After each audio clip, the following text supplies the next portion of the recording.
Good morning, and it's a beautiful day in Nevada. So I'm just departing my Airbnb and going to get myself something to eat. Right, so I'm about to go on the next leg of my journey, which involves a 7-hour drive. It's now about 11:30 in the morning and I need to get something to eat before I go, but hopefully I can make the place before nightfall.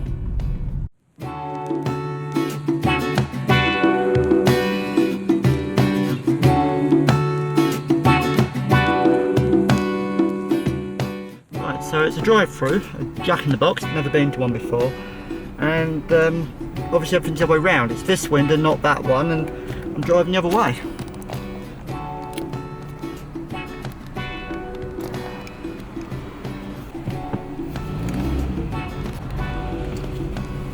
You want a card, please? You don't have to use chip and pin out here, you just literally use the magnetic strip on the back. How bad's that for security? But my food's on the way. Thank you very much. Cheers. Got myself some food. My first proper food in a couple of days, if you can call this proper food. That was lovely, that was really nice. I don't know how McDonald's is still in business around here. Food from places like Jack in the Box and In-N-Out Burger are absolutely lovely. Right, so I'm going to go across to Smith's over there, a 24-hour grocery store, because I need to get some water, because I'm heading out into the desert. So a quick bit of shopping in small town America, and then I'll be on my way. Hello. Do you have your Smith's card? No, I'm not local. Oh, alright, let me get you. Perfect. Thank you very much.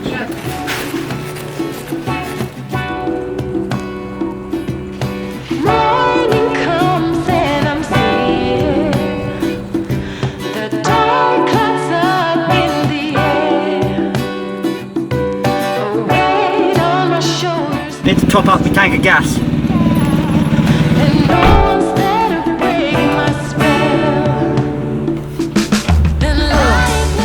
A third of a tank of fuel, $11. That's not even 10 quid. So about 8 quid for a third of a tank. See, it's worth noting the actual price of fuel around here. It's a lot cheaper than in the UK. I could fill up the entire tank of gas on about $25, which is about 18-20 quid. And on a full tank of gas, I drove all the way from Silicon Valley up to San Francisco, which is like a 2-hour drive, and then most of the way out to Reno. So that would have cost like £70 in the UK, and it cost like 20 over here. I can't believe the value for money for fuel in this country. Nice and cheap, that's a good thing.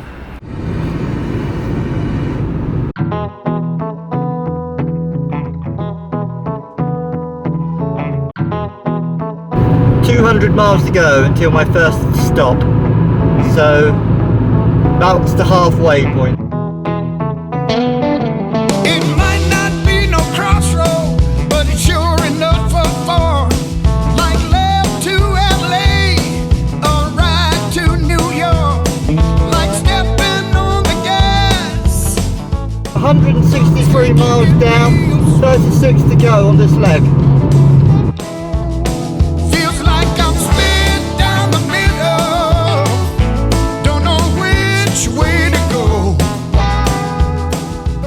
I'm in the desert, I've been driving across it for about 2 hours and there's freaking roadworks. Slowly getting through all this. But of all the places to do roadworks, I mean the road's nice, but we've got ourselves an old convoy here. Up ahead. Convoy. Beep, beep. See that white light in the distance? I think that's what I'm looking for, and that's over 32 miles away.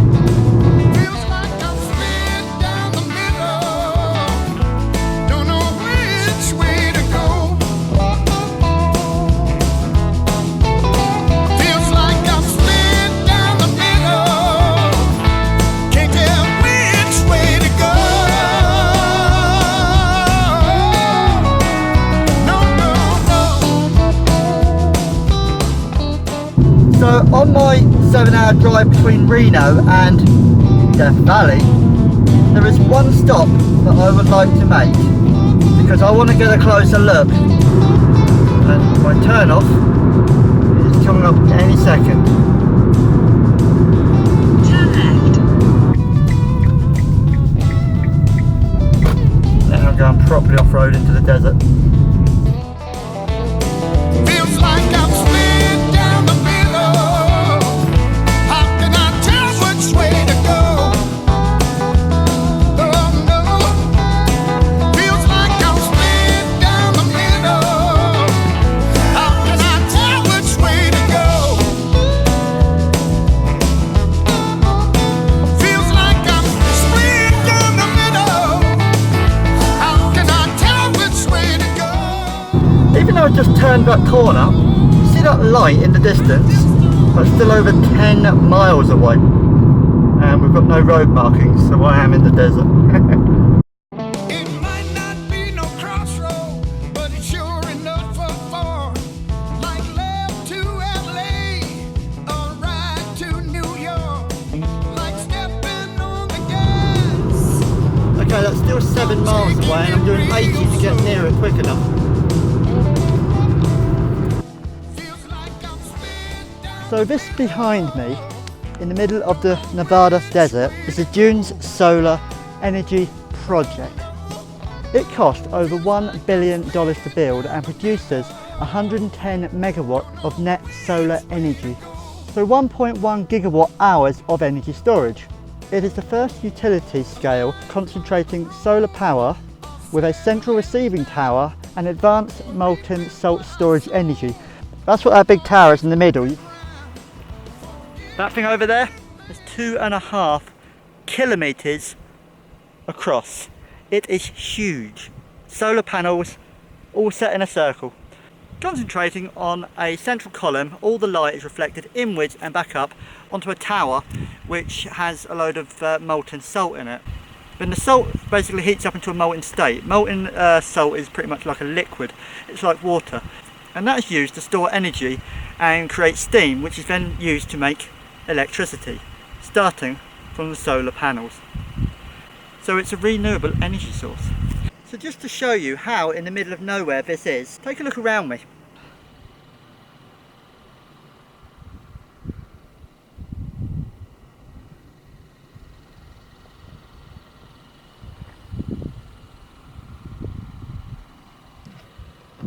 That's a pretty wide open space. Now, unless there's anyone working over there, I'm probably the only person for miles, probably at least 100 miles.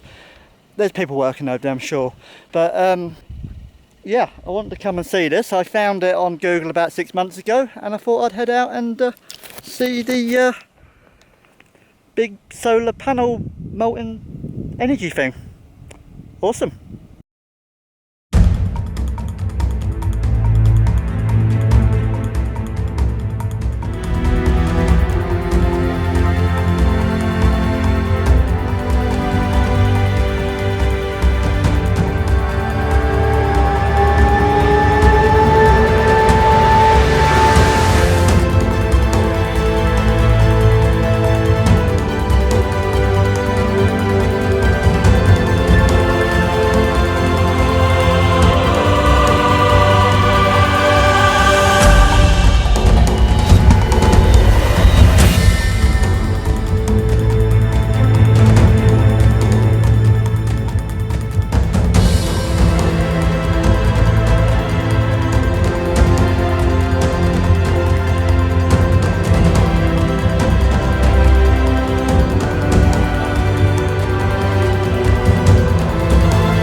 So I'm in the car now because I was getting bitten to death by little gnats out there, and there probably are scorpions and snakes and all sorts of horrible things out here. So I better get back to civilization while I'm still able to. The car seems to be running. I have plenty of water. I'm going to take a little drive past closer to that energy solar thing, and then I'm going to head to my next Airbnb, which is probably about 2 hours from here.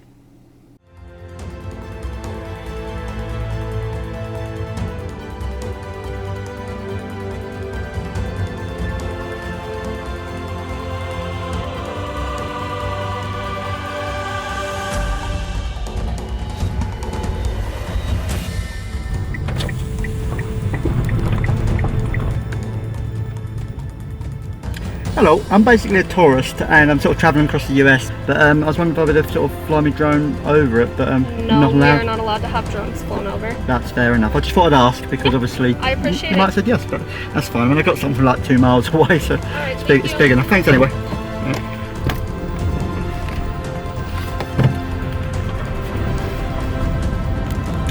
Just get on the main road first. Not going to hit much out here. Yeah, so there you have it. I asked, you know, like I did at the Gigafactory, they could have said yes. I mean, I did fly the drone over at about 500 metres. I'm in the desert, and I was sort of to the side of it. So was I over the land? I don't know. You want to see the awesome view in front of me? So I need to head over towards those mountains, which are probably about 50 miles away, and then probably another 100 miles beyond that, and then I can get to my Airbnb for the night. It might not be no crossroad, but it's sure enough for. Right, so things really are spread out over here. I just put in my sat nav for my next Airbnb, which is in Death Valley, on the way to Vegas. And yeah, I mean, if you just check this out. 155 miles, so I've got to get to there before night time, and it's 6 PM. I'm taking it real slow. Feels like I'm split down the middle. Don't know which way to go. So I've got 134 miles to go on this road before I'm able to do anything. Don't know which way to go.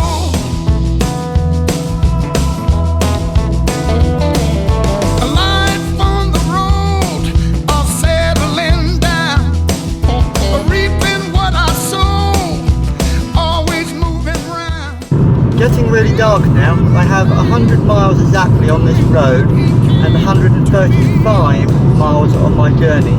So looks like I'm going to be driving at night. Down the middle, don't know which way to go. Feels like I'm split down the middle. Finally, out of the darkness comes the city. However, I have 47 miles to go. I might stop for a rest though, rather. Wow, that is one long road. I mean, to get to the solar array from Reno took about 3 hours, and from the solar array to here is taking another 2 hours of driving, and the last hour I've been driving in the dark. So wow, give myself 5 minutes and then I'll complete the remaining 46 miles of the journey, and that will lead me to somewhere in Death Valley where I've got my next Airbnb. Sorry, did I say 46 miles? It's 46 miles on this road. It's actually 81 miles to my destination.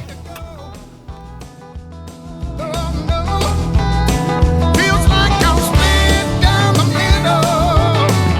How can I tell which way to go? Right, so I've just arrived after my very long drive. I am 50 miles outside of Vegas now. Wow, that was far. I've drove almost 500 miles today. I've gone from Reno to very near Vegas. I am pretty much in Death Valley right now. That was far. I'm knackered. I'm going to bed. Feels like I'm split down the middle. Don't know which way to go. I'm just editing on my laptop before I go to sleep, and Beatrice. Oh, right.